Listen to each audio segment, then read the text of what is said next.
В това видео ще ви покажем как да си направите регистрация в Discord, ако все още нямате такава. Първо трябва да напишете Discord в Google, след това да цъкнете на първия линк и горе вдясно да цъкнете на логин.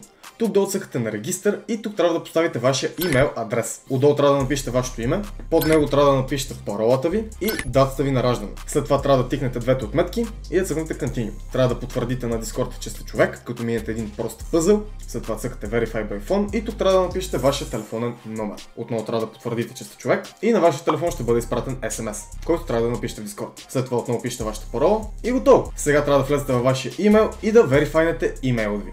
Получили сте ето такова съобщение от Discord, потвърждавате набързо вашия имейл и готово. Вече имате създаден Discord акаунт. А ако сте от телефон, трябва да напишете в търсачката в Google Play или в App Store Discord, да изтеглите ето това приложение с синьото като джойстик. След това трябва да цъкнете Open и тук процесът е абсолютно същия, обаче под формата на телефон. Трябва да напишете вашия телефонен номер или имейл адрес без нулата и отново да потвърдите, че сте човек. Минавате лесния пъзъл, цъкате Verify и отново Discord ще ви изпрати SMS на телефона. Важно нещо, което трябва да отбележа, ако вече сте се регистрирали от компютър, не е нужно да се регистрирате от телефон.